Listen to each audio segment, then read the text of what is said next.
Hola, bones. Dins d'aquesta sèrie d'audiovisuals que estic fent sobre el món de l'educació, avui el dedicarem a un dels aspectes més importants, si no el més important, que és el del mètode educatiu, és a dir, com educar.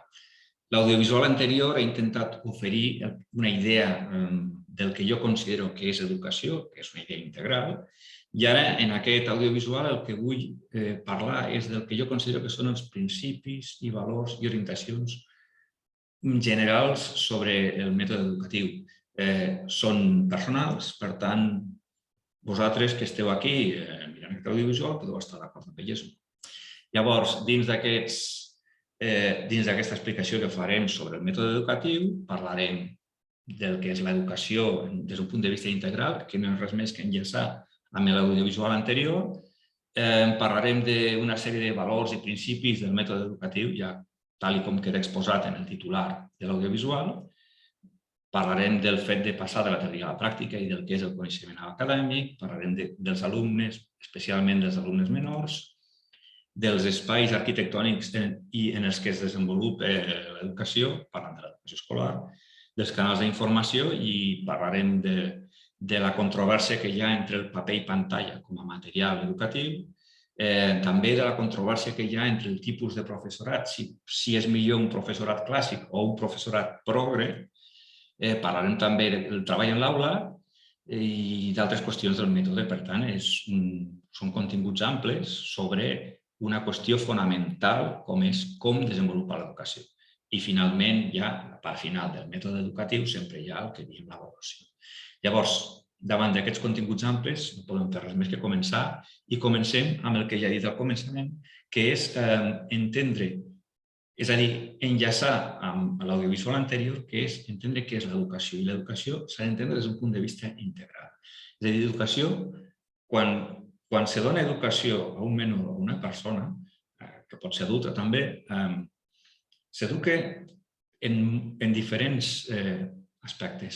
Un d'ells és en adquirir habilitats i destreses. Per exemple, habilitats i destreses bàsiques com caminar, parlar, llegir, escriure, algunes ja més avançades, com utilitzar programes d'ordinador, tocar un instrument, anar en bicicleta i després ja nivell molt més especialitzat, és a dir, per un lloc, i probablement l'aspecte més important o el que ocupa més temps de l'educació és que les persones que estan rebent l'educació aprenguin o obtinguin una destresa o una aptitud. Repeteixo, des d'algunes que s'expliquen a les escoles, com llegir i escriure, que són bàsiques, o algunes que s'aprenen a família, com caminar o com anar en bicicleta, per ficar exemples, o nedar.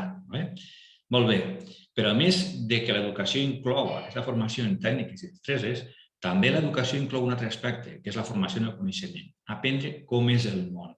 El món que tenim al nostre entorn, com és. D'aquí, sobretot, vull destacar dos tipus d'assignatures.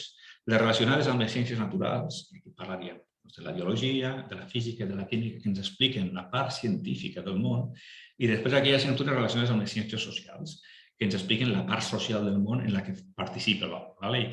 La història, la geografia, l'economia, etc. La política.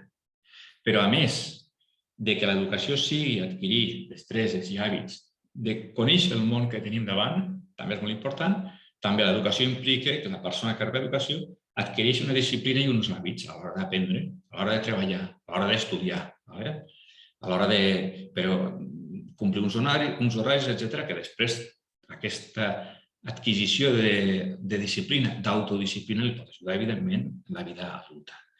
També l'educació implica la realització d'activitats físiques i mentals. Les activitats mentals o intel·lectuals ja les fem dins de les aules, les activitats físiques, com aquí en la fotografia, sobretot a les classes d'educació física, activitats esportives. Però també l'educació és que els alumnes adquireixen uns valors, principis. En l'ètica, és a dir, en la forma de la moral de les persones, en la forma de veure el que està bé i el que està malament, però també en l'estètica, la forma de valorar obres d'art i altres coses que no siguin obres d'art, però que també puguin tenir un criteri estètic sobre aquestes coses. Llavors, l'educació seria i abarcaria entesa com algo integral, abarcaria tot això, tota aquesta llista tan gran que es realitza i es desenvolupa una part molt important als centres escolars, però també la família i els amics, les activitats extraescolars també ajuden a portar l'educació i fer-la integral i dur en tots aquests aspectes. Llavors, dins del mètode, perquè ja saltem al mètode, començarem per lo més bàsic, és a dir, els principis i els valors des del qual orientar el mètode educatiu. Crec que el que diré ara és algo molt elemental per la majoria de professors i fins i tot m'atreviria a dir pels alumnes i pels que són pares i per a aquelles persones que volen aprendre el mètode educatiu. El mètode educatiu, és a dir, quan, per exemple, un professor decideix preparar una classe, ha d'estar planificat i programat. És a dir, la persona que du a terme el mètode ha de tenir uns objectius clars del que vol aconseguir a l'acabar el curs, a l'acabar l'assignatura, a l'acabar el que expliqui. Per exemple, que els alumnes aprenguin a nedar en els 4 estils, o que coneguin totes les èpoques de la història al acabar el curs, o que coneguin totes les parts d'una cèl·lula. Són una sèrie d'objectius i això són els objectius, vol dir planificar. I després hi ha els programes. Els programes és la forma de com aconseguir arribar a aquests objectius. De fet, els professors estan bastant familiaritzats amb el treball amb les programacions, ja que és un treball indispensable per poder arribar a ser el professor. És a dir, estan preparats per programar les classes, saber el que a cada una de les classes han de fer. És a dir, el que no ha de ser una classe de ningú professor és una improvisació contínua del que estic fent. És a dir, entrar en una classe i no saber el que vaig a fer o anar, com es diu vulgarment, a salto de mata.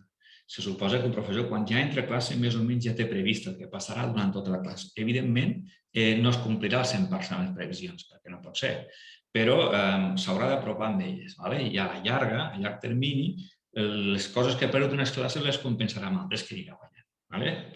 El mètode educatiu planificat en quant a que es defineixin els objectius i programat en quant a que s'estableixin els mitjans per com arribar a aquests objectius. La programació, per exemple, en una hora de sessió explicaré aquestes coses, en l'altra farem els exercicis, en la següent sessió mirarem un audiovisual, etc. El professor sempre controlant el mètode educatiu. Rigorós. Rigorós no vol dir res més que una vegada l'has planificat i l'has programat, has de complir els objectius i la programació prevista. Això és rigorós. No serveix de res planificar i programar i no complir el que has planificat i programat. Progressiu, que és una cosa molt evident. És a dir, per exemple, no pots fer-li a un alumne explicar el que és el complement predicatiu si abans no sap accentuar bé les paraules. És a dir, has de començar explicant lo bàsic, per exemple, a un ordinador, a programes d'ordinador. Primer explico el Windows i després explicaré l'Excel. No començar explicant l'Excel i després el Windows, que no té sentit. És a dir, des de lo bàsic al complex. És una cosa també, un altre principi molt evident, que a vegades hi ha alguns professors que penso que l'haurien de tenir més en compte de no anar tant al complex quan els alumnes encara estan perduts en entendre el simple. Bé, aquest és probablement un dels principals objectius més difícils d'aconseguir, amenitat a les classes. S'ha de fer, no dic que l'impossible, però s'ha de fer el possible perquè les classes no siguin avorrides. I, malauradament, moltes de les classes que fan molts professors són avorrides. És inevitable que passi això. De fet, hi ha persones que ja són avorrides de per si i ja s'avorreixen a la classe. Però s'ha d'intentar trobar certa amenitat a la classe. A vegades, per exemple, una de les formes d'aconseguir certa amenitat és no estar parlant contínuament, sinó deixar que parlin, ficar un audiovisual pel mig, anar alternant dins de l'aula els procediments utilitzats. Això ajuda molt a anar canviant d'una cosa a l'altra. Ara fem un exercici, ara tornem a la teoria, ara mirem un audiovisual. Aquests canvis de passos dins d'una aula ajuden a que les classes siguin amenes. Jo crec que a partir de secundària la idea que sigui divertit és una altra cosa i és diferent. L'educació és una cosa sèria i important. No és un tema de diversió. I no s'ha de confondre una diversió, tot i que els nens, sobretot a primària, sí que hi ha al començament i confonen el joc amb el món real. a mesura que van creixent, se va separant el joc del món real. Se pot encara utilitzar el joc en el món educatiu, però sempre deixant clar que l'educació és molt més que una diversió. Útil. Però aquesta idea d'utilitat s'ha d'anar molt en compte. Perquè, de fet, és una idea que tenen clar molts alumnes. Només m'aprenc el que m'interessa, perquè em servirà per guanyar diners, em servirà per treballar bé? No. La idea d'ensenyament útil és una idea molt ampla, que abasta, perquè nosaltres a l'educació no estem formant només treballadors, estem formant veïns, estem formant pares, estem formant votants, estem formant metges, estem formant advocats, estem formant polítics. Llavors, degut a la importància d'això, el sentit d'utilitat de l'educació és un sentit molt ampli, que inclou a la pròpia persona. És a dir, fer que l'alumne sigui millor persona. Per tant, estem parlant de principis, també de valors, etc. I una de les coses més importants que s'ha d'evitar és que el coneixement i l'educació es vegi pura i únicament com un instrument per a aconseguir determinades coses. L'educació i el coneixement és molt més important i té un valor en si mateix com per considerar-lo únicament com un instrument per aconseguir les coses. La dignitat de les coses i de les persones és quan no som un instrument, sinó que tenim un valor propi. I el coneixement i l'educació tenen un valor propi, no són merament un instrument. Participatiu, és a dir, l'alumne, qui està aprenent, ha de participar en el procés. A veure, no hem d'entendre com participatiu que vulgui dir que l'alumne ha de fer de professor. Participatiu vol dir senzillament que l'alumne a poc va sentint que ell està millorant i està aprenent. Pot participar preguntant coses a classe, pot participar fent exercicis, etc. I finalment que l'educació tingui una dimensió pràctica. No utilitzar contínuament conceptes i idees teòriques i abstractes molt separades del món real. Els alumnes han de veure una connexió del que se'ls explica en el món real, sigui utilitzant imatges, sigui utilitzant audiovisuals, sigui utilitzant exemples, sigui fent excursions, etc. Però sempre s'ha de veure aquesta connexió que té.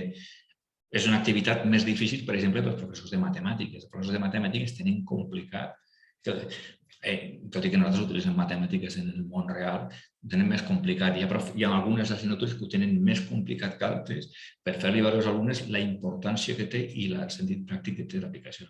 Bé, aquests són alguns dels principis que jo he intentat parlar sobre el que jo considero fonamental. És a dir, són idees que el professor, quan està treballant com a tal, ha de tenir ja dintre assimilades com a tals per així anar aplicant el mètode educatiu. Bé, aquesta expressió potser no sigui adequada, de ficar cinisme pedagògic. Jo penso que n'hi havia una altra, però no se m'ha ocorregut i no he volgut perdre el temps buscant quina és l'adequada. Què vol dir això de cinisme pedagògic? La pedagogia és la ciència que estudia com es fa l'educació. És a dir, és la que busca, és la que defineix l'educació i la que busca les formes de fer-la millor.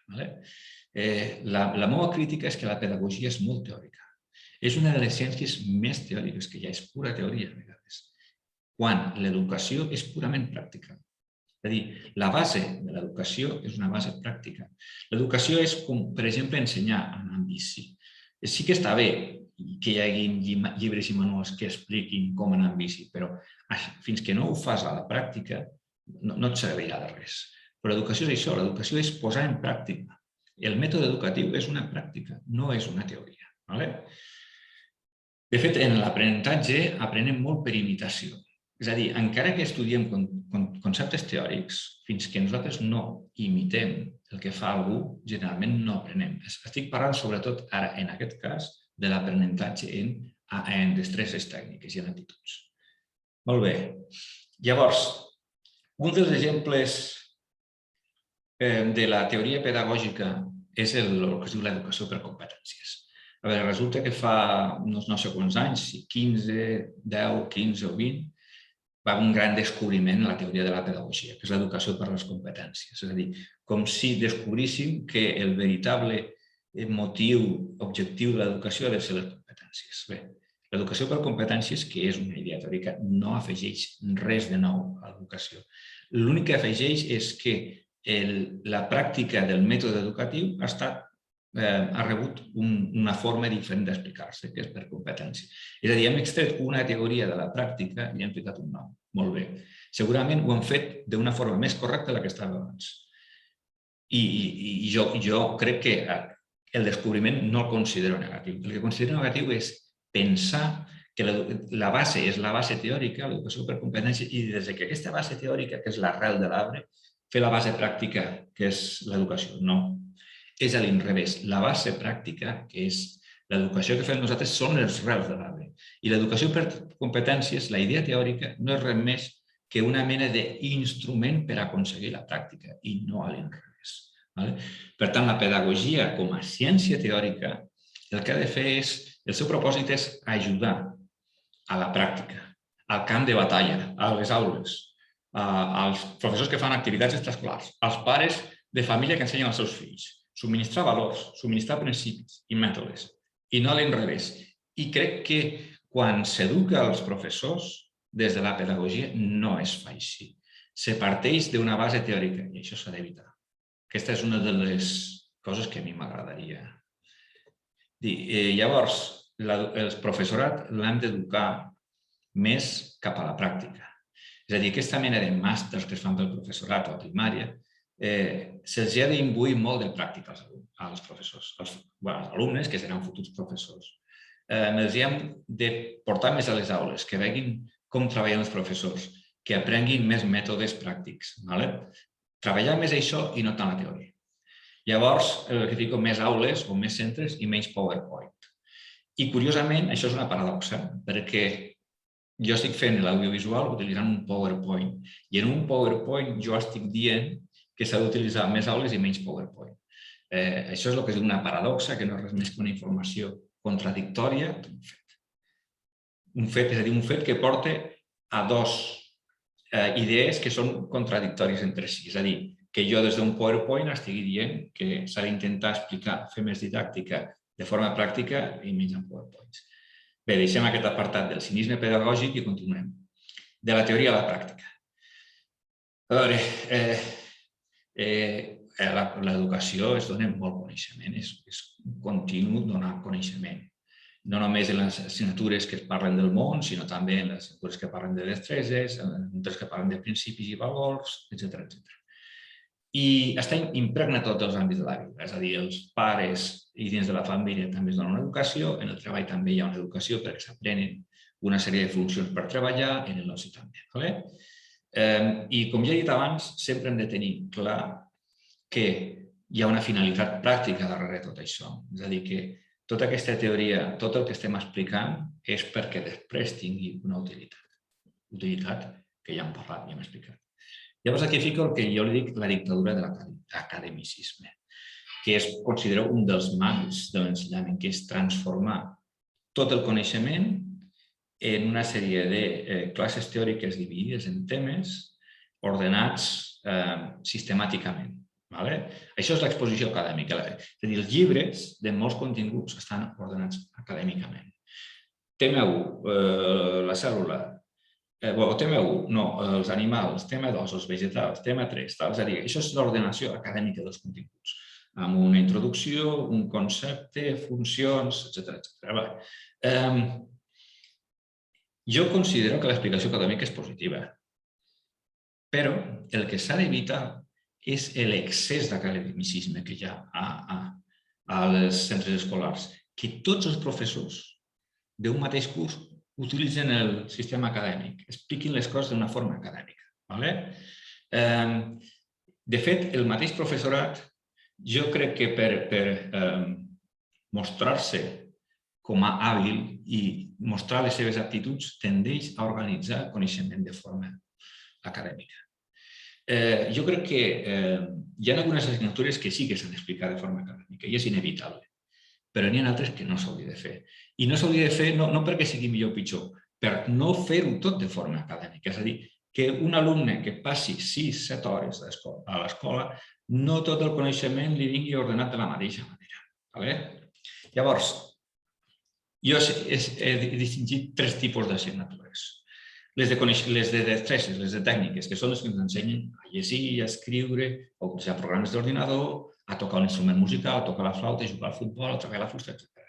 Jo crec que sempre que fem aquestes assignatures, que són destreses, s'ha d'evitar l'academicisme. No hem d'explicar. Teòricament, l'ús de la bicicleta, concepte, què és bicicleta, tal. Evitar això, no és necessari quan estem parlant de destreses, perquè l'objectiu és que sàpiguin fer allò, sàpiguin anar amb bici, sàpiguin llegir, sàpiguin escriure. Evitem l'academicisme en aquests casos. I què podem utilitzar, en canvi? Si el professor ha de parlar, com la fotografia que tenim aquí al marge esquerre a dalt, en unes classes d'educació física, per exemple, si hem de donar informació sobre continguts, que pot passar, el professor igual té que explicar les normes de com se juga el bàsquet o com és el múscul o com se comporta el múscul en determinats casos, les explicacions se poden fer oralment dins del mateix lloc i de forma curta. I segurament els alumnes ho agrairan molt més així i després se ficaran a jugar a bàsquet que no que el professor els separi, els porti una aula, una pissarra i els expliqui tot això. Ho dic jo perquè crec que en les classes d'educació física és on menys ha d'arribar l'academicisme. I he vist professors d'educació física fent prendre apunts als alumnes enmig del gimnàs i passar tota l'hora d'educació física prenent apunts. L'educació física, les poques hores que tenen els alumnes d'educació física és perquè facin exercici, que per això estan aquestes hores, perquè no tot és cap. Hi ha ment sana, incorpore sana. Això, sisplau, ho demano als professors d'educació física. No feu que els nostres nens continuïn fent classes teòriques després de les moltes classes teòriques que han estat fent a les altres classes. I si els hi voleu explicar alguna cosa, mireu la fotografia d'aquí a l'esquerra. Senzillament ho expliqueu, feu 5 minuts d'explicació i després que vagin a córrer, que és el que han de fer a les classes. Córrer, adquirir habilitats, això ja ho sabran els mateixos professors d'educació física. Després hi ha les assignatures d'instrumental, que són les de llengües, matemàtiques i música. Jo penso que en aquestes assignatures també es pot evitar una miqueta l'academicisme, l'explicació teòrica, els números naturals, números artificials o els números com es vulgui explicar les matemàtiques. Crec que no és necessari, perquè les assignatures instrumentals, que són les llengües i les matemàtiques i el llenguatge musical, que el llenguatge musical no és el mateix que tocar un instrument, aquestes assignatures se poden explicar en exposicions orals o teòriques i fent exercicis manuals, però no és necessari que estiguin ordenats de forma acadèmica, perquè aquí també estem treballant amb alguna cosa que és un instrument per als coneixements. Les matemàtiques és un instrument per la física, per la química, la llengua és un instrument per la resta d'assignatures, etc. Jo penso que aquí sobretot s'ha de treballar fent exercicis, fent dictats, fent anàlisi sintàctic, el que se us ocorreixi, fent operacions matemàtiques, se pot dedicar molt temps de la classe a fer aquest tipus d'activitats, o llegir, o escriure, etc. Llavors, on crec que sí que és inevitable l'academicisme és en el que s'hi donen assignatures de món, que ens expliquen el món, que són les de ciències naturals, que hem dit, física, química, biologia, tecnologia, no, tecnologia no, que tecnologia és més instrumental, i les ciències socials, en geografia i història. Per què? Perquè aquí sí que estem explicant com és el món. I quan estem explicant com és el món, sí que estaria bé fer-ho de manera ordenada. La història s'ha d'explicar des de la prehistòria fins al món actual. La geografia s'ha d'explicar, per exemple, per continents o per sectors econòmics i les ciències naturals s'han d'explicar les plantes per un cantó dels animals. Per tant, aquí sí que és necessari l'academicisme. I, de fet, l'academicisme hi té que ser a l'escola, perquè després hi serà molt present al batxillerat i a la universitat, quan els continguts teòrics s'ordenen molt més. Però, repeteixo, el tema de l'academicisme. Hi ha una tendència dels centres educatius i del professorat a abusar de l'academicisme, a abusar de l'explicació teòrica seguint un ordre determinat. En algunes assignatures sembla imprescindible, en altres no ho és. Bé, després de parlar sobre això de l'academicisme, seguim. En aquest cas anem a parlar dels menors, dels alumnes menors. Bé, avui en dia recordeu que alumne pot ser qualsevol persona, des d'un nen de 3 anys a un jubilat. Però anem a parlar ara especialment dels menors. Els menors estudien una gran part de primària i pràcticament també tota la secundària. tota la primària i pràcticament tota la secundària. Llavors, la llei espanyola, i suposo que la llei de la resta les lleis de la resta de països del món, estableixen la majoria d'edat amb un número. En aquest cas, a nosaltres els 18 anys. Llavors, hi ha un avís. Des que no arribis als 18 anys pràcticament no pots fer res.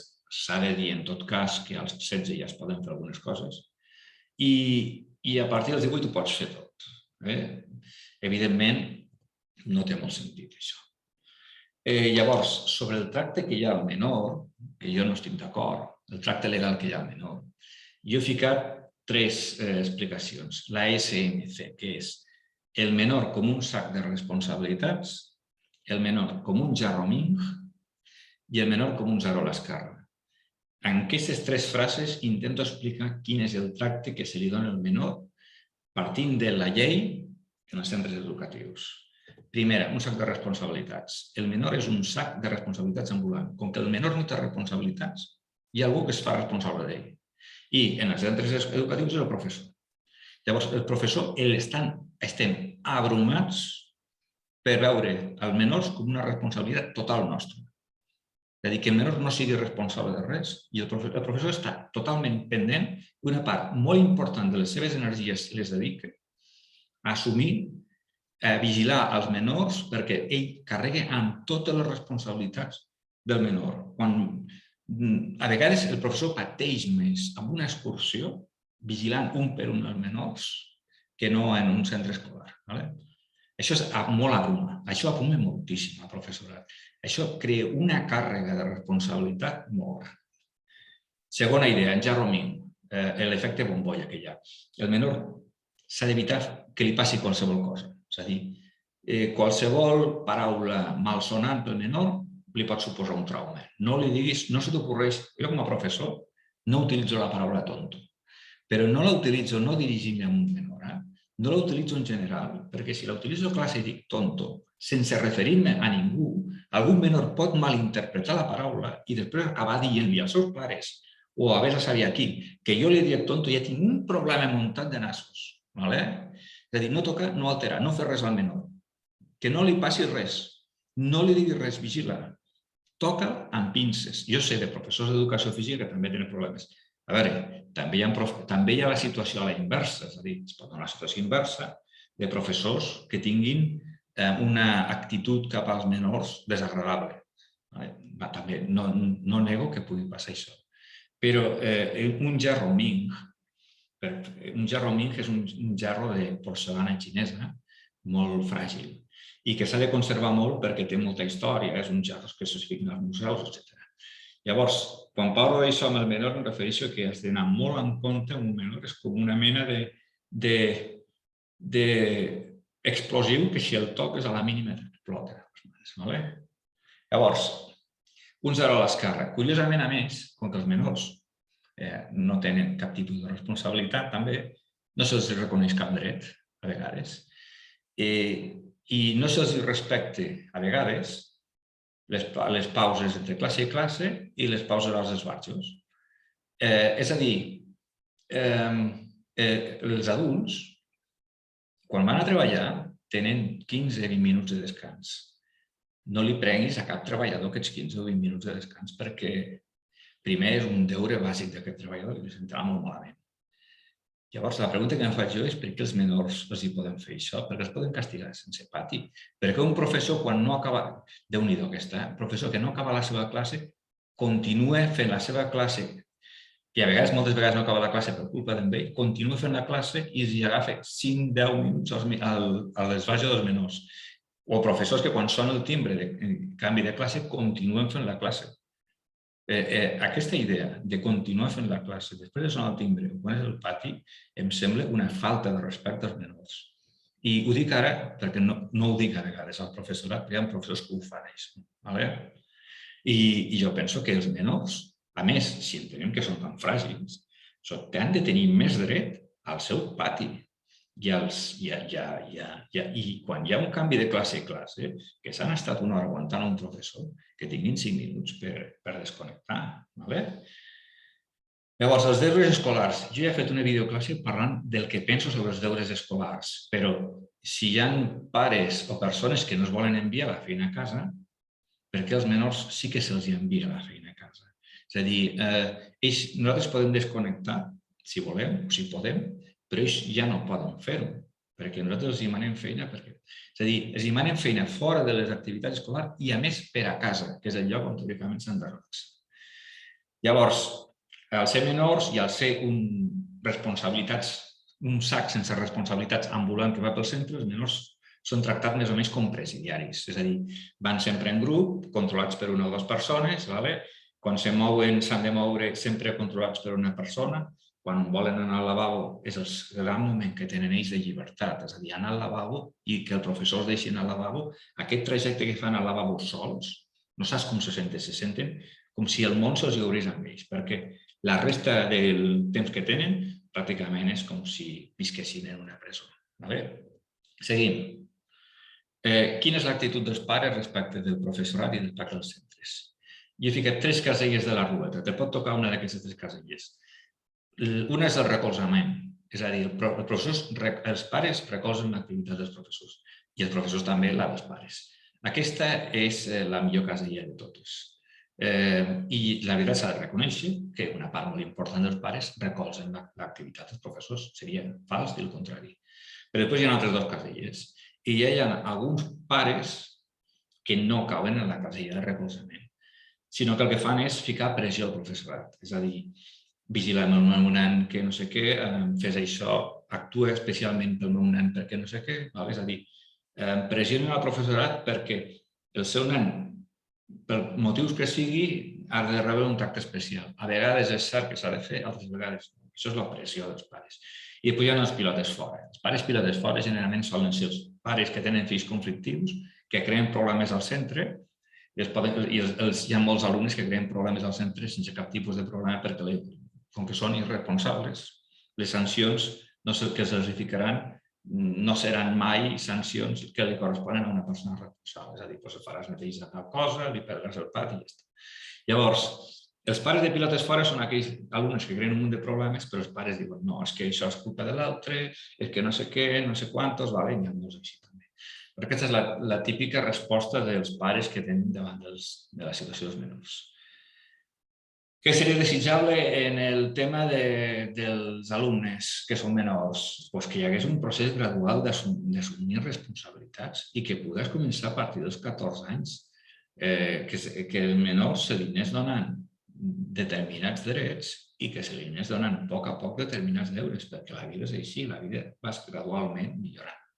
I no que hi hagi un abisme que fins als 18 els menors siguin uns sacs ple de responsabilitat, no els hi puguis fer pràcticament res, perquè són com un jarromí i siguin un zero a l'esquerra quan se tracta dels seus propis drets. Molt bé, doncs deixem aquest apartat que hem parlat sobre el menor i ara anem a parlar, continuant sobre el tema del mètode educatiu referint-nos als espais arquitectònics, que són les escoles i els instituts.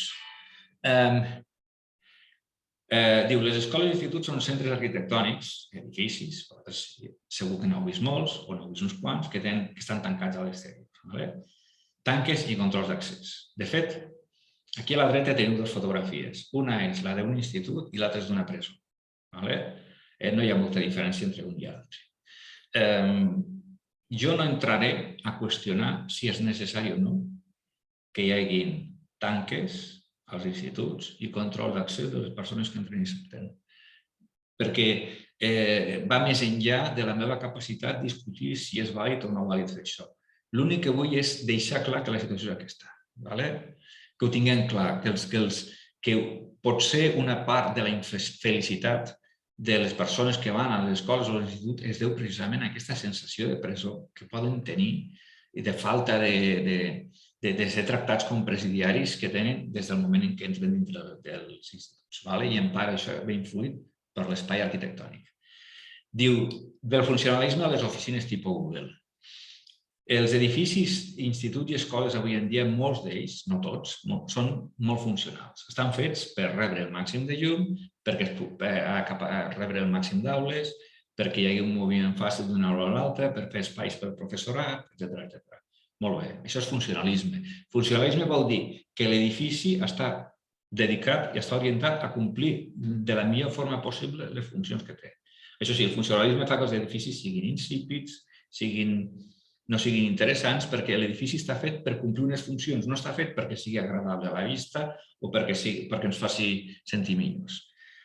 No hem d'anar a l'altre extrem i pensar, quan diu això d'oficines tipus Google, perquè sapigueu que els treballadors de Google se diu que tenen un ambient immillorable de feina, tenen taules de ping-pong al cantó, tenen jardins, tenen parets de vidre transparent que veuen jardins, etc. Bé, de fet, a mi personalment no m'interessa tampoc les oficines tipus Google, perquè aquestes oficines estan fetes per obtenir rendiment econòmic dels treballadors. Llavors, aquest tipus per mi ja perd valor en si mateix. Quan tu fas una cosa així, però que el que vols és que el treballador treballi. Si el que tu vols és que el teu treballador estigui bé i se trobi bé i no penses tant en el rendiment econòmic, això és una altra cosa. La visió que tinc jo d'això és aquesta, però potser m'equivoco. Llavors, jo penso que entre ni una cosa ni l'altra. Penso que els centres o les escoles sí que han de ser funcionals, és inevitable, però han de tenir, com a mínim, algun tipus de cosa que els faci que tingui una personalitat pròpia. És a dir, que l'edifici en si, que alguns espais tinguin algo propi que es faci com un institut diferent dels altres. Algo propi en l'edifici, en alguna placeta que puguin tenir a l'institut, algunes coses que els facin sentir com a propis, perquè això millorarà la sensació que pot tenir un alumne de pertinença en aquest lloc i fins i tot el professor, que el lloc on estàs treballant tu tingui certa singularitat, que avui en dia no passa, perquè els instituts són llocs tots molt funcionals, una mica depriments, recorden a les presons, etc. Llavors, això sí, ja entrant dintre dels instituts, dintre de les escoles, estaria bé que hi hagués una varietat d'espais on els alumnes treballen.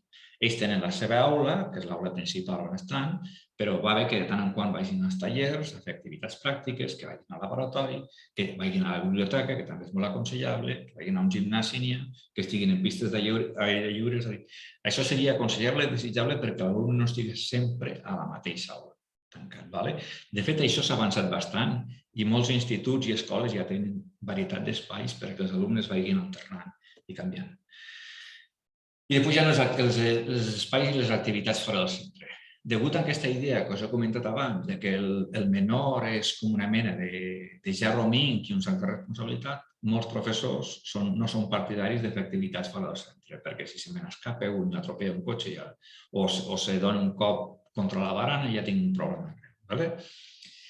Si això se pogués alleugerar una miqueteta, jo crec que és molt necessari que se surti de tant en quant al centre, especialment si els centres continuen tancats i ballats.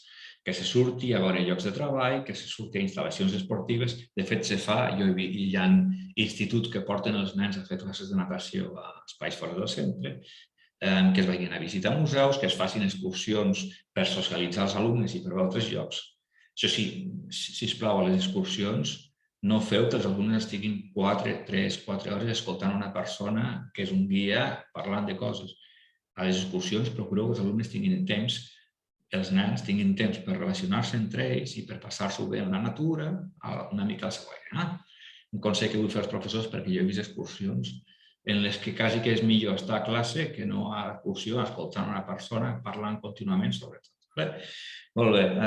Llavors, això sobre l'espai, el mètode educatiu, que és algo molt important, molt més important del que pensem, i si es pogués millorar, seria fantàstic. Si se poden fer els centres més petits, vull dir en quant a alumnes, però més amplis per ells, si les aules poguessin millorar i ser més còmodes i treballar millor, bé, això ja estem parlant de grans inversions en diners i estem parlant que avui en dia els estats tenen uns deutes enormes i potser sigui més difícil de dur a terme.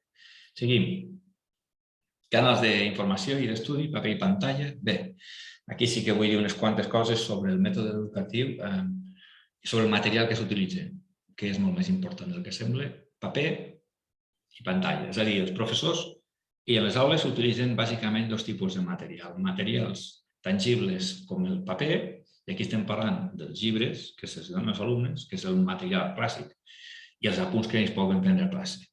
Però a més, últimament ja fa més de 20 anys, ha entrat la pantalla a les aules. Hi ha projectors a les aules, pràcticament totes les aules tenen un projector perquè tots els alumnes puguin visualitzar la pantalla i les imatges.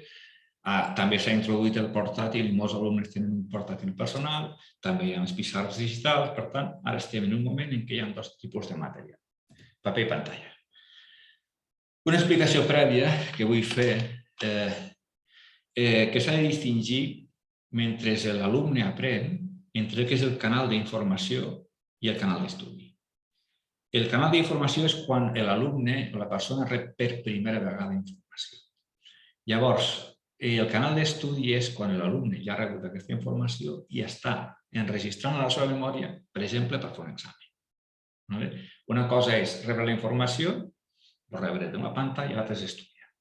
Això vull parlar. Llavors, evidentment, dins del mètode educatiu és aconsellable alternar els canals d'informació. Jo he descobert, com a professor d'història, que explicar la revolució industrial a través d'un llibre, després ficar imatges, després ficar-los un documental, un altre documental, etc., fer una excursió i anar a veure la fàbrica. Tot això, aquesta varietat de canals d'informació, ajuden moltíssim als alumnes a consolidar els coneixements. És a dir, veure les coses de diferents canals, veure imatges d'això, veure teoria per aquí, veure per allà, i rebre'ls de diferents llocs és fonamental i molt bo per aprendre. En altres assignatures és difícil, en matemàtiques i en llengües és difícil la varietat de canals, però en assignatures que parlem del món no és difícil i és aconsellable. Alternar el clàssic, que és el paper i el llibre, amb imatges, powerpoints, documentals i fins i tot ficcions completes. Molt bé. Mireu vosaltres que abans us he dit que hi ha canals d'informació i canals d'estudi. El canal d'informació és quan rep la informació per primera vegada, i aquí és aconsellable que hi hagi varietat. Després hi ha el canal d'estudi, que és quan l'alumne ja ha rebut tota aquesta informació i ha de preparar un examen i ha d'estudiar. Sí, això. Llavors, jo crec que està demostrat que el paper és molt més efectiu en aquesta segona operació. De fet, la majoria d'alumnes no estudien per pantalla. Per pantalla reben informació, però quan han d'estudiar, si tenen alguna cosa per pantalla, el que fan és passar un paper, perquè és a través del paper quan se sol estudiar. I les persones, els alumnes que estudien a través de la pantalla hauran de dedicar molt més temps a memoritzar i a entendre els continguts que no els que estudien a través de paper.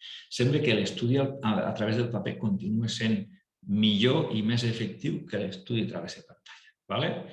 I aquí surt la guerra entre paper i pantalla. És que realment hi ha una guerra entre el paper i la pantalla. Aquesta guerra hi és també dins del mateix professorat. Hi ha professorat que utilitza més el paper, és a dir, utilitza més el llibre, utilitza més les fotocòpies, i hi ha professorat que utilitza molt més la pantalla.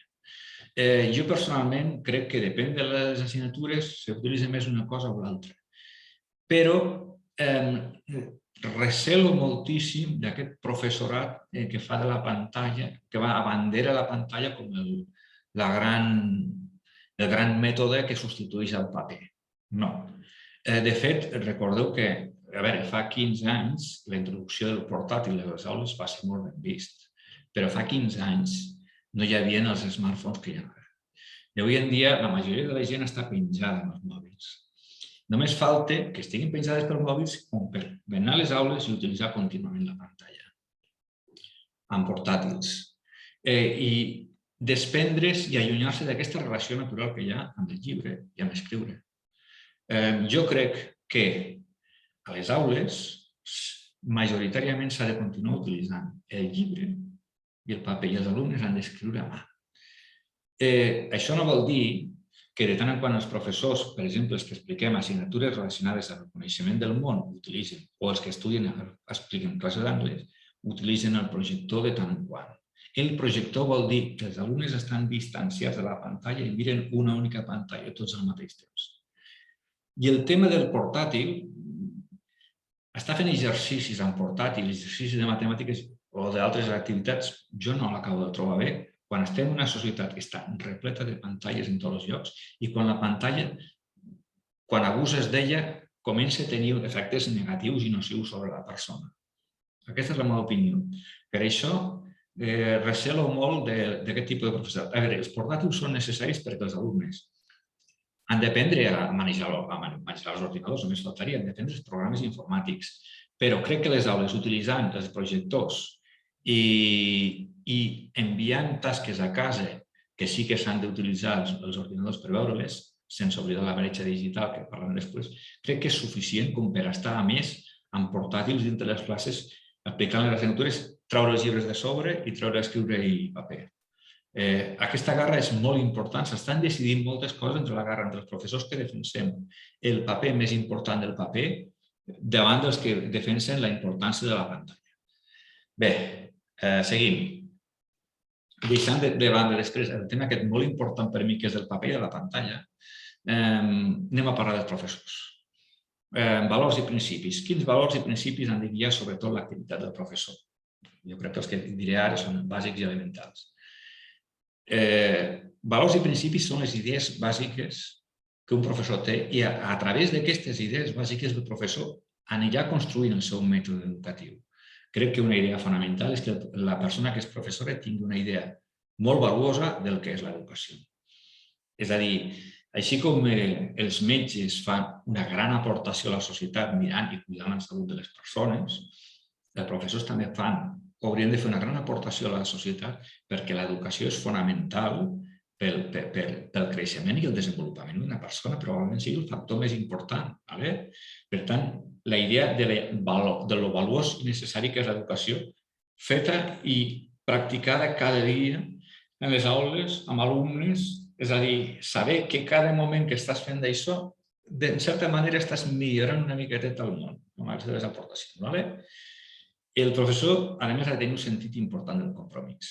No s'ha d'apartar la seva responsabilitat de la dels alumnes. Si els seus alumnes no avancen, ell s'ha de sentir responsable que els seus alumnes no avancin.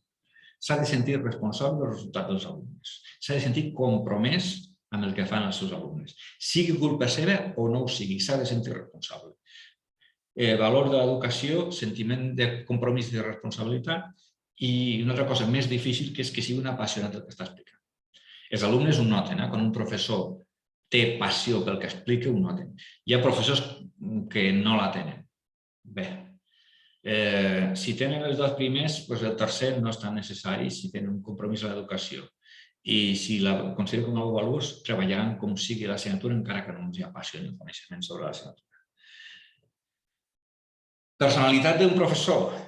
Sociable, els que no són sociables malament, obert, flexible, que pugui canviar, que no sigui rígid, que sigui amè i que tingui capacitat de lideratge. Bé, aquí estic demanant massa, ho reconec. Ninguna persona és perfecta, per tant, tots els professors ens falla algun d'aquests aspectes i això està claríssim. Bé, l'autocrítica, és a dir, criticar-se a un mateix o criticar-se en grup. No he vist, ho dic sincerament, és que no sé si he vist alguna vegada un docent fent autocrítica, ho dic sincerament, no ho tinc clar. Em sembla que sí, però hi tinc que pensar, és a dir, de recordar algun docent dient que el problema que hi ha és culpa seva o no ho ha fet bé del tot. No sé si ho he vist alguna vegada. Ja tinc uns quants anys d'experiència en el tema i això m'ha sorprès moltíssim. No hi ha autocrítica. Generalment, la gent que fa autocrítica és la gent més vàlida. La gent que no en fa amaga debilitats pròpies. Seguim. El docent és un model, és a dir, hem de tenir clar que és un referent, es parla tant de la paraula que està referent, és un referent social, com és el metge, o hauria de ser un polític, o com hauria de ser un esportista, és un referent social. Hi ha professors que se n'obliden d'això, perquè són treballadors, etc. No, són un referent social. I els alumnes, hi ha alumnes que no, però hi ha alumnes que et veuen a tu com un professor, com algú, la paraula superior no és, però com un model. I això els professors ho han de tenir clar, que és important intentar mantenir aquest model. Intentar fer que el model de professor sigui una mica digne. No sé si de parlar de que ens han de vestir d'una forma determinada, portar o no portar tatuatges, el que sigui. No crec que sigui tan important això com que ell, el professor, doni una sensació de model davant dels alumnes i davant de la resta de la societat. Llavors, La idea famosa, la discussió entre un professor clàssic, és a dir, que té un mètode clàssic, un professor poc progre, ho dic una mica en sentit despectiu, però no té per què ser en sentit despectiu, és un professor progressista. La veritat és que tinc que reconèixer que a vegades s'utilitza un sentit despectiu amb el professorat progre. Ja explicaré després per què.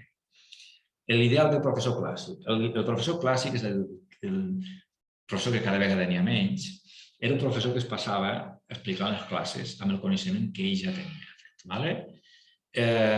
Llavors, al ser ell la font de coneixement, perquè estem parlant de temps que no hi havia internet i el coneixement estava en el professor, com molt en el llibre, si el tenies, el professor s'identificava directament amb el coneixement, però el coneixement sortia d'en ell. Llavors era vist com un savi, com una qualitat personal seva. El professor avui en dia ha perdut aquesta qualitat de savi i s'ha transformat en un missatger. Ell ja no porta el coneixement està fora, perquè està a tots els llocs. Està a internet, està a aquest ordinador, està en aquest llibre, està en aquest lloc, està a darrere de la pantalla del projector que us mostro. Llavors, és un missatger, és a dir, és un intermediari entre el coneixement i l'alumne. Selecciona el coneixement per dir a l'alumne, estudia això i no això, però ja no surt del mateix professor. Per tant, han passat del professor savi o de la idea del professor savi a la idea del professor missatger. Llavors, el professor clàssic, el seu mètode bàsic d'ensenyament és oral, l'explicació oral. Evidentment, una hora de classe amb un professor parlant contínuament, sense fer ús d'altre tipus de canals d'informació, és de dubtosa amenitat. Segurament fa molt avorrit de les classes. El professor actual, el progre, utilitza més mètodes alternatius per fer les classes, utilitza audiovisuals, utilitza més activitats pràctiques i, per tant, evidentment, la seva amenitat millora. El professor clàssic utilitzava el paper per prendre apunts o dels llibres i la pissarra per apuntar idees a la pissarra. El professor progre té més tendència a utilitzar la pantalla, amb totes les salvetats que us he explicat abans que tinc jo contra la pantalla. El professor clàssic es basava en un model d'autoritat i de distanciament cap als alumnes. Vigila, perquè si fas això, te caurà o una sanció física o una sanció la que sigui. Aquest model d'autoritat ha anat desapareguent, s'ha diluït i el professor avui en dia ha d'utilitzar a la seva classe les capacitats de persuasió i lideratge que tingui per controlar els alumnes. Llavors, no està tan distanciat dels alumnes i a vegades fins i tot es fa confident dels seus programes. El professor clàssic no canviava el nivell, sempre demanava el mateix nivell als alumnes. Canvies un curs, venia un altre, doncs el mateix nivell, el mateix examen, etc. El professor actual s'adapta al nivell dels alumnes. El professor de l'ESO, per exemple, si veu que els alumnes van endarrerits, baixa el nivell i es fica al nivell dels alumnes. Si estan millor, puja el nivell. El professor clàssic, el tipus d'examen d'avaluació se basava molt en la memòria, en saber les coses de memòria. Els alumnes havien d'estudiar de memòria els continguts per vomitar-los a l'examen. El professor d'avui en dia, el progre, utilitza més exàmens basats en la intel·ligència, que jo li dic exàmens intuitius. Exàmens intuitius vol dir, que n'he vist bastants d'això, que és que l'alumne, basant en la intuïció sense tenir ni idea dels continguts de l'examen, basant-se en la intuïció pot resoldre la pregunta. És a dir, sense tenir ni idea del que se li pregunta.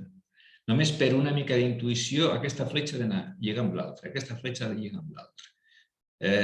És a dir, hem passat de demanar un esforç de memòria a que no és necessària la memòria i amb una mica d'intuïció resols el problema. El professor clàssic evita les novetats, sempre fa el mateix, està més obert a les novetats del professor progressista. Jo suposo que us heu fixat que no estic a favor d'un model ni de l'altre. Hi ha moltes coses que es poden criticar d'un com que es poden criticar de l'altre. I crec que no s'ha de veure ningú dels dos com un supermodel, perquè no és ningú dels dos un supermodel. El que sembla millor és agafar una mixtura d'aquests dos, agafar el model un i agafar el model l'altre i intentar fer un nou model de professor. El treball a l'aula, és a dir, hem parlat dels diferents models de professor, cadascú que elegeixi el seu, o que pensem que ningú dels dos és el més adient i anem a parlar, ja cada vegada concretem més l'acció, el treball del professorat dins de l'aula. Quines coses, orientacions podem explicar sobre això en general? Ja ho he comentat abans, que és aconsellable que el lloc on es faci l'educació sigui el més variat possible, que no sigui sempre la mateixa aula. De fet, personalment, a mi m'agrada molt el treball a les biblioteques. Portar els alumnes a la biblioteca, a que llegeixin i que s'estiguin una estona llegint. Només això, és a dir, el fet de llegir, la lectura, és una de les accions intel·lectuals millors que hi ha perquè aprens molt al mateix temps. La lectura, per mi, és una de les millors accions que pots fer als instituts i dedicar una hora de lectura al dia o una hora de lectura a la setmana, que ho fan alguns instituts, em sembla quelcom molt recomanable a tots els llocs. Per tant, la biblioteca és un bon espai per portar els alumnes per llegir, però també per estudiar, perquè jo soc d'aquells que també penso que els professors han d'aprofitar el màxim de temps a l'aula, incloent l'estudi per l'examen. I un dels llocs on podem portar els alumnes a estudiar en hores escolars és a les biblioteques. Ja hem comentat que la sessió té que estar programada, ja ho hem dit abans, s'ha de preparar la classe, el professor ha de saber el que ha d'explicar. Bé, el tema de la transparència. Jo soc partidari de la transparència.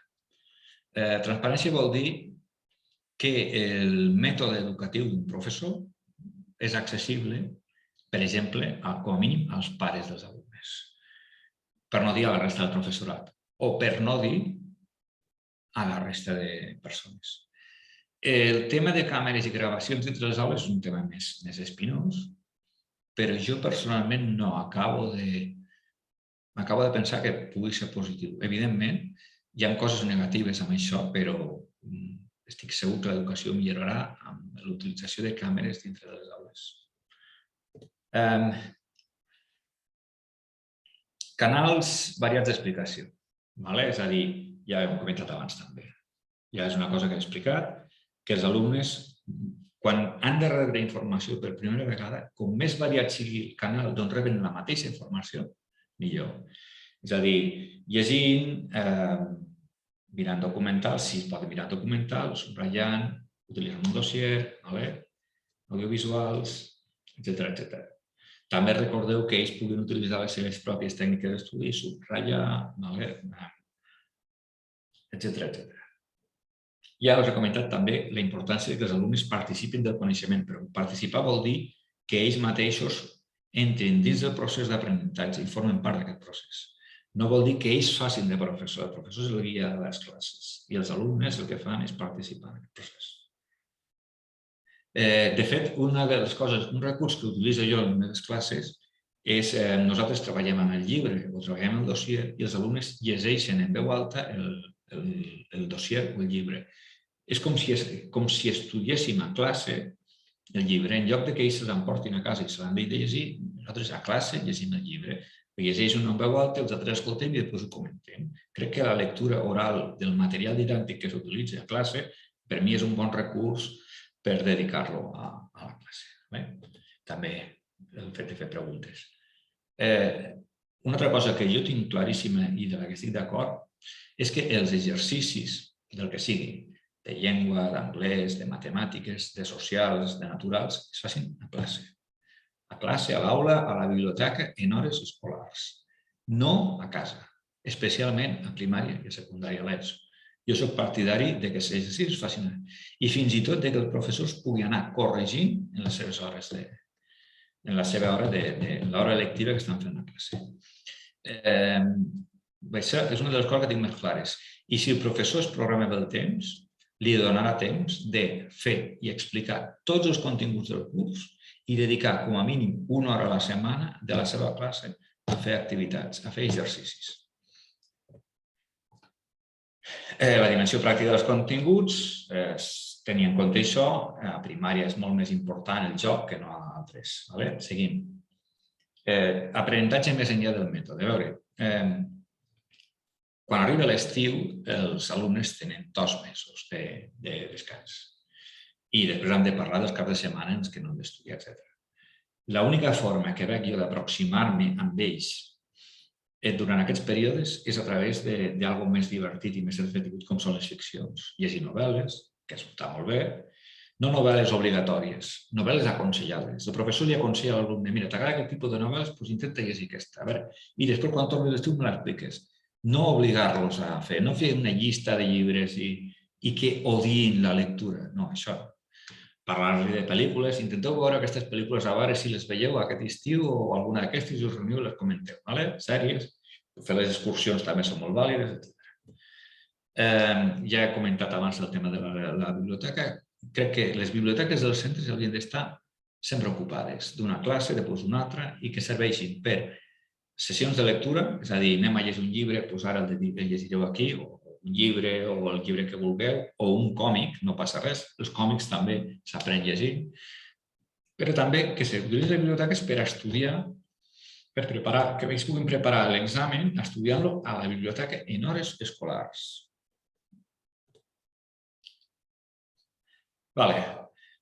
Un gran avanç amb les retallades a secundària, la jornada contínua i les dues pauses d'esbarjo.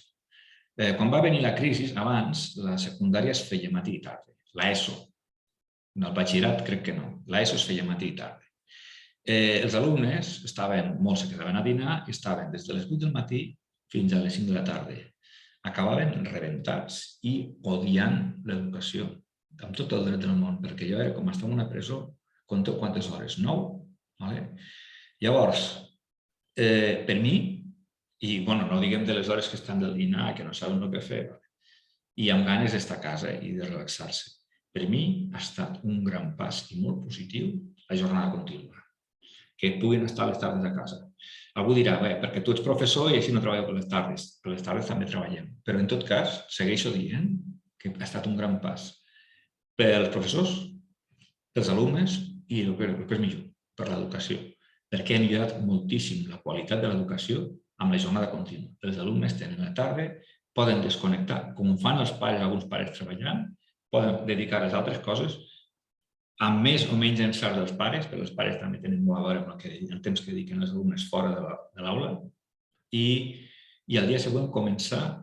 Hem tingut suficient temps per desconnectar, no allò que arriben... A més, arribaven per la tarda i tenien activitats, és a dir, arribaven a les 5, tenien activitats i pràcticament se passaven tot el dia pensant en l'escola i el dia següent tornen. Jo penso que per mi és un pas, és a dir, jo crec que amb 6 hores al dia, de dilluns a divendres, hi ha més que suficient per dedicar a l'educació dels nostres alumnes. Jo considero això, és a dir, hi ha altres que no, però... Després també als esbarjos, abans se'n feia un d'esbarjo, ara hi ha centres escolars, per mi, molt encertadament de secundària, que fan 2 esbarjos, 2 patis, un més llarg que l'altre. 2 hores de classe, un pati. 2 hores de classe, un altre pati més curt i 2 hores més de classe. Per mi és la millor forma de repartir el temps i evitar avorriment, angoixa, estiu, que són actituds pròpies i molt comuns en els alumnes degut a l'acumulació d'hores escoltant a una mateixa persona. Llavors aquí he ficat aquesta frase que per mi és fonamental, que s'ha de tancar un dels principals prejudicis que hi ha. L'educació escolar d'un ciutadà comprèn un període entre 10 i 20 anys, més a prop dels 20 que no dels 10, perquè compteu ara els 6 anys de primària, els 4 d'ESO ja fan 10, si fan el P1, P2, P3, compteu aquest temps, i després els que fan FP i batxillerat. Per tant, més de 10, més de 12, més de 14 és el període normal. El temps en l'educació no és un tema de quantitat, d'estar molt temps, és un tema de qualitat. És una idea fonamental. S'ha de treballar moltíssim amb aquesta idea. Mentre hi hagi gent que pensi que com més temps hi dediquis millor, més de cap ens donarem contra la paret. Ja hem dedicat prou temps perquè la gent avorreixi i estigui hastiada de l'educació de les classes. Dediquem-nos a fer-les de qualitat, a que disfrutin aprenent, a que l'aprenentatge sigui algo positiu. Se pot fer, és un objectiu viable. Si entenem sempre que entenguin que l'important de l'educació, el temps, ens sobra, en tenim de sobres de temps. És a dir, les persones estan un munt d'anys als centres escolars i tots aquests anys se poden aprofitar perfectament amb el temps que estan allí. No és necessari més temps que el que hi ha allí. Altres qüestions de mètode. Bé, anem a parlar d'altres qüestions relacionades amb el mètode ja més concretes, del mètode educatiu. Ja ho he comentat abans, per mi els exercicis s'han de fer en temps escolar. Les activitats de matemàtiques, de castellà, etc. A les hores d'escola, no fora. I això significa que no tenen que haver deures escolars. Ja he fet un audiovisual sobre els deures escolars en el que deixo clarament la meva posició contrària als deures escolars sempre que siguin obligatoris, perquè si són voluntaris, si algú els vol fer, això és una altra cosa. Que jo consideri que els exercicis s'han de fer a les hores escolars, que no s'han de fer a casa, no signifiqui que estigui en contra dels treballs. Estic a favor de que de tant en quant es mani algun treball. Un treball per trimestre, un treball original, multidisciplinar, que abarqui diverses assignatures i que no sigui merament recopilació d'informació, perquè si no agafaran internet, que impliqui una recerca a l'alumne dins del seu entorn, que vagi a fer entrevistes a veïns, que vagi a fer entrevistes a familiars, que vagi a fer fotografies a determinats llocs, que investigui un lloc propi del lloc on viu, que sigui local, que no s'hagi fet aquesta investigació abans, de forma que ell no tingui fonts d'informació del que pugui extraure, sinó que ell mateix les hagi de crear. Això hi ha molts professors que els costa d'entendre, perquè hi ha molts professors que estan obsessionats en demanar treballs que impliquen una recerca d'informació que es troba per internet i després es queixen que els alumnes els han copiat la informació d'internet. Això és paradoxal. El treball en equip. Bé, el treball en equip, hi ha el treball en equip a primària i el treball en equip a secundària. El treball en equip a primària jo l'entenc bastant bé, sobretot quan és una activitat al mateix nivell. És a dir, que els alumnes implicats en l'activitat no hi ha un que tingui que coordinar i l'altre, sinó que ells mateixos se poden coordinar. Per exemple, hem de cuidar un hort i hem de regar-lo de tant en quant, ens anem tornant. Hem de cuidar una mascota, ara la cuides tu, demà la cuido jo. Hem de netejar l'aula. Aquest tipus d'activitats de treball en equip em semblen molt adequades. Després hi ha aquelles activitats d'equip en què els alumnes se'ls demana una obra intel·lectual, un mural, un dibuix, un conte, un treball d'investigació. En aquests casos, generalment hi ha molts problemes.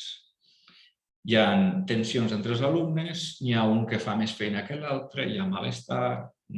Llavors, quan una obra està feta per les aportacions de diferents persones, tot i que hi ha professors que els costa d'entendre, no surt millor que quan una sola persona coordina ell mateix l'obra, que és quan surt millor. I tot i així hi ha una sèrie de professorat que està envalentonat amb el treball en equip i sempre estan fent contínuament treball en equip, creant frustració als alumnes, treballs que surten malament, etc. Però ells continuen amb la idea del treball en equip. De fet, hi ha un sector de professorat progre que té una sèrie d'emblemes que consideren fonamentals per l'educació. Un d'ells és la pantalla, com ja he explicat abans, sempre la pantalla en tots els llocs, pantalla, contra el paper, estan obsessionats amb la pantalla, l'altre estan obsessionats amb el treball en equip, sempre treballs en equip, i altres tipus de coses que no me venen al cap perquè les tenia pensades, però que a vegades són errònies. Després, el recurs continu a plataformes digitals, que està bé, a l'escola utilitzar Moodle, no està malament, però el fet d'utilitzar contínuament aquest tipus de mitjans, que a vegades s'ha de tenir en compte el que hem dit, no ho he comentat, però tenia que comentar, que és l'anomenada bretxa digital, que és el fet que se'ls demana activitats digitals als alumnes que han de fer a casa.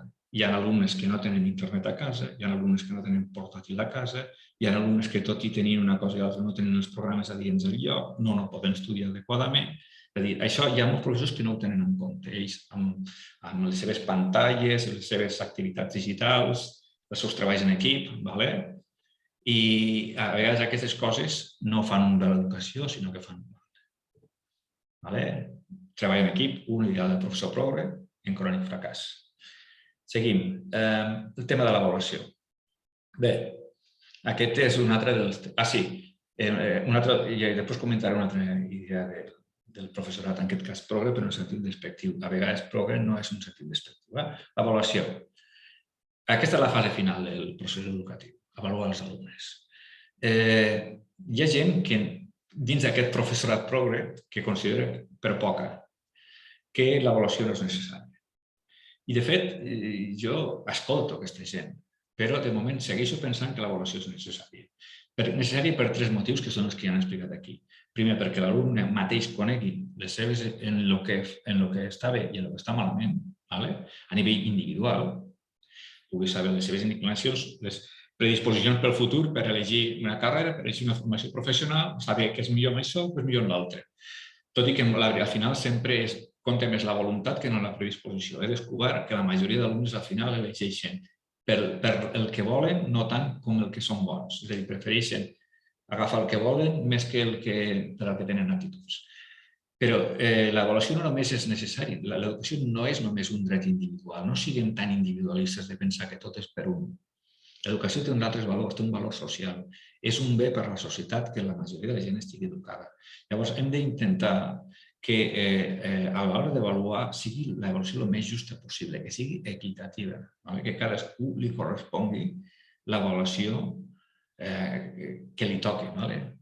És a dir, hem de ser justos en el repartiment de mèrits. I després, a més, l'avaluació ens permet saber ficar els més ben preparats en el seu lloc, és a dir, les persones que han demostrat que tenen millors coneixements en medicina i són més hàbils són els metges. Per què? Perquè hi ha hagut algú que els ha avaluat i ha dit que són hàbils per fer això. Per això és necessària l'avaluació, que diverses persones durant el procés d'algú el vagin avaluant perquè sàpigui com està, ficar-ho en el lloc que li correspon i que la societat tingui les persones més competents en les diferents àrees perquè prèviament han estat avaluades i han anat superant avaluacions. Jo crec que això, per mi, de moment, continua sent una pedra angular d'un sistema, d'una societat. Ara, nosaltres sabem que hi ha primària i secundària. L'avaluació selectiva, és a dir, en el moment en què ja comences a dir que les notes impliquen una possibilitat d'avançar més o d'avançar menys, ha de ser a partir de secundària. Entenem que a primària se poden fer exàmens, se poden fer proves, se poden ficar notes, però que són merament orientatives. Transparent. Tornem a la transparència. La transparència és fonamental. És fonamental en el mètode educatiu i en l'avaluació. Els alumnes i els pares dels menors, però potser fins i tot la resta de persones, han de saber com els han corregit les proves que els han ficat durant el curs, com els han corregit les proves i quines operacions de qualificació s'han fet. El professor que amaga això, per què ho amaga? Per què hem d'amagar com avaluem els nostres sistemes d'avaluació? No s'han d'amagar, s'han d'ensenyar. Els professors fem una activitat pública, ens paga l'Estat. I aquesta activitat és fonamental. I degut a que l'avaluació és molt important, les avaluacions han de ser transparents i continuen havent molts procediments d'avaluació que no són transparents. És a dir, professors o universitats o centres en què se diuen les notes i ja està. Això no pot ser, és que no pot ser. És a dir, no és acceptable una correcció, s'han de veure les correccions. La transparència és fonamental perquè tothom estigui en el lloc que li correspon i les coses es facin de forma adequada. Com s'avalua? Doncs avaluem fent proves a través d'exàmens, a través de treballs i exercicis. Llavors hi ha un altre dels factors que realment me mareja moltíssim, és aquesta obsessió que tenen alguns professors d'avaluar la conducta. És a dir, avaluar la conducta, per molt que un m'ho expliqui, avaluar la conducta vol dir si participa més a classe o no, si és extravertit o introvertit, si és simpàtic o no és simpàtic. Això no ha d'entrar dins de l'avaluació, jo crec. I més quan estem parlant d'assignatures de coneixement, d'adquirir aptituds, etc. Sí que considero que la conducta, la mala conducta, ha de penalitzar. I és aquí quan ve el problema. És a dir, vull dir que si un alumne es porta malament a classe, li puguis arribar a restar la nota per alguna conducta molt negativa. Aquí és quan entrem que els alumnes, i aquí tenen raó ells, te diuen si penalitza la conducta ha de ser positiva en altres. Llavors aquí és quan entren els famosos positius. Però els positius, perquè clar, si jo els penalitzo, els hi he de ficar positius en altres coses. Però aquí això s'ha de tenir molt agafat en pinces. Una cosa vol dir ficar positius perquè una persona t'entrega els treballs sempre al primer moment, o el que sigui. I l'altra cosa és avaluar la conducta, perquè no hem d'obligar els alumnes a canviar la seva forma de ser perquè els estem avaluant, en absolut. Cadascú té la seva forma de ser. Si un vol ser introvertit, té tot el dret a ser-ho. I no se l'ha d'avaluar per això. Si un és simpàtic, molt bé, te servirà molt bé a la vida, però aquí no te valorem la teva simpatia. I hi ha professors que ho fan, això. Em sap molt greu, sincerament, em sap molt greu que els alumnes sentin que la seva conducta està sent avaluada. La conducta és personal i intangible. És a dir, com se pot? Ja és difícil de ficar un número a les proves de coneixement com per ficar un número a les conductes. Una altra idea sobre l'avaluació. En castellà dic l'empollón de gafes de culo de botella. Aquí li dic els set ciències. L'empollón de gafes de culo de botella o els set ciències no ha de triomfar en totes les assignatures. No. És a dir, primer perquè la vida no és així. L'avaluació està vinculada a la vida. I en segon lloc, perquè l'avaluació no ha de ser només proves, exàmens intel·lectuals. També a l'educació física no les hem d'avaluar en proves intel·lectuals. Les hem d'avaluar en proves físiques. Perquè a la vida hi ha gent que és molt llesta i té molta capacitat intel·lectual, i hi ha gent que és un manetes i hi ha gent que són, com el Cristiano Ronaldo, físicament uns portentos. I si els set ciències rep bones notes per la seva intel·ligència, el que físicament està bé també ha de rebre bones notes per les seves aptituds físiques. I el que és un manetes tecnològic o amb la fusta o el que sigui, també ha de rebre les seves bones notes per a aquesta activitat. I això és una cosa que no es fa. Hi ha una tendència a que el set ciències sigui el que sempre estigui triomfant en totes les assignatures. Hi ha professors d'educació física que han primat l'activitat intel·lectual dels seus alumnes davant de l'activitat física. És lamentable, però molt lamentable. O a la música. Música ha de trobar millor nota el que toca millor l'instrument, el que canta millor. No el que te fa millor un examen teòric. L'examen teòric ja el faran a història, ja el faran a ciències socials, ja faran activitats a llenguatge, a matemàtiques. S'ha d'avaluar tot, perquè la vida és així. No hem d'avaluar. La intel·ligència és la facultat més important de l'home. L'hem d'avaluar més? Molt bé, d'acord, però no en tots els aspectes. Seguim. L'avaluació ha de ser rigorosa. Què vol dir? Àmplia. Hem d'avaluar sobre el màxim de continguts que hàgim explicat nosaltres. I hem d'evitar al màxim la influència de l'atzar. És a dir, això típic de que, mira, jo he aprovat aquesta assignatura perquè només ha ficat dues preguntes i, curiosament, les dues úniques coses que jo m'havia estudiat d'aquesta assignatura són les que han entrat a l'examen. Aquest tipus d'examen que fan professors de poques preguntes i de preguntes generals és perquè els professors són uns vagos. Perquè el que s'ha de fer és intentar avaluar els alumnes del màxim de continguts que s'han explicat amb màxim d'activitats diferents per poder saber realment quin és l'estat de qüestió, els coneixements que tenen i les habilitats que tenen. Rigorosa, consciençuda, àmplia, amb continguts generals i, sobretot, amb importància de la preferència de la dimensió pràctica, especialment en les instrumentals. A les llengües, especialment és molt important que els alumnes sàpiguin escriure bé, sense faltes d'ortografia, expressar-se bé i llegir bé. Això és el més important de les llengües. Del català i del castellà és fonamental això. La resta és important, sí, però no tant com tot això. És a dir, que sàpiguin el que és un complement directe o indirecte, quina utilitat els tindràs en la seva vida. El fet de saber el que és complement directe o indirecte pot tenir una utilitat per a una persona que faci batxillerat i que després estudi filologia. Però no té un contingut pràctic, això, en la vida. Sempre hem de tenir en compte aquestes coses, aquesta utilitat. És a dir, hem dit que la utilitat s'ha de tenir sentit ampli, però és que hi ha coses que, per molt sentit ampli que agafis, no tenen utilitat. No la tenen. Són molt abstractes i no li serviran a una persona ni per millorar com a persona ni per res. Per tant, és millor evitar-los o, com a molt, explicar-los si ens sobra temps per aprofitar per explicar això. Les proves externes són necessàries. Proves externes vol dir que els centres, els instituts, cada professor fa els seus exàmens als alumnes. Llavors, entre els instituts, cada institut té els seus professors i els seus exàmens.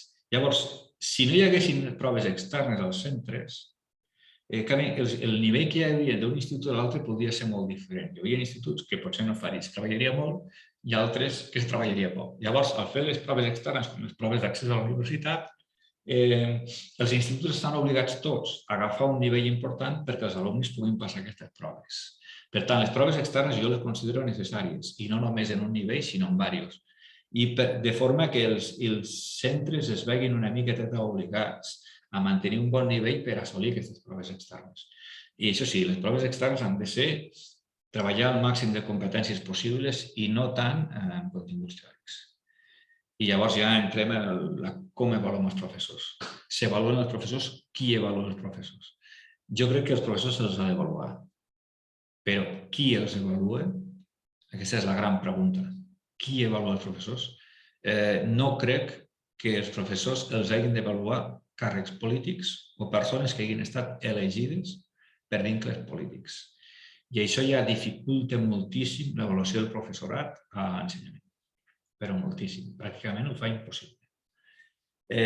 Després, recordem que l'avaluació és una de les activitats més importants i la definitiva. Torno a emfatitzar una cosa. Hi ha una obsessió d'alguns en evitar la memòria a l'avaluació. Jo considero que la memòria és una de les facultats més importants de l'ésser humà i, si no, la més important de la intel·ligència, quasi. Per tant, fer treballar la memòria dels alumnes és important. Sobretot, per exemple, per aprendre mapes, per aprendre els noms dels dits de la mà, per aprendre les preposicions. Potser hi ha coses que no és tan necessari memoritzar. Fins i tot jo, en l'audiovisual anterior, defenso la memorització de poemes. Evidentment, la memòria és una facultat, però no ho és tot. Per tant, s'han de treballar altres tipus de facultats intel·lectuals. Per això se'ls pot fer redactar, fer redaccions als alumnes, etc. El que sí que no soc tan partidari és el tema d'aquestes proves intuïtives. És a dir, una cosa és veure si els alumnes són intel·ligents i l'altra és fer proves intuïtives en les que repeteixo. I l'alumne, i això n'he trobat unes quantes, ara no tinc exemples, però he vist alumnes que sense tenir ni idea dels coneixements que se'ls demana, com que la prova és intuïtiva, la proven igualment perquè a través de la seva intuïció intueixen, per exemple, quan és un joc de fletxes, que aquesta fletxa va amb l'altra, senzillament perquè alguna pista han deixat clara entre una cosa i l'altra. Llavors, el tema dels professors progrés. La pantalla, jo considero, primer, que és més important el paper que la pantalla. Segon, guaita amb els treballs en equip. I tercer, guaita amb molt de compte amb les proves on hi ha molts exercicis purament intuïtius. I seguir els mètodes de l'ordre acadèmic quan sigui necessari i no seguir-lo quan no sigui necessari. I recordeu que hi ha molts alumnes que a casa no tenen internet, si la tenen no tenen portàtil. Si tenen portàtil, no tenen els programes necessaris per fer les activitats que els demanem. Recordeu això que es diu la bretxa digital, que és fonamental, perquè el que realment en l'educació, si es dona a tothom, és per evitar la injustícia que suposa ja educar, que hi hagi alguns que tinguin més recursos educatius que altres. Els nens no són responsables de les injustícies que hi ha al món. Ells no han de patir les injustícies. No tenim dret a que hi hagi injustícies entre els alumnes. Bé, i després d'explicar això, crec que no em queda res més que despedir-me d'aquesta classe, que espero que us pugui servir. Doncs res, em despedeixo i fins la propera.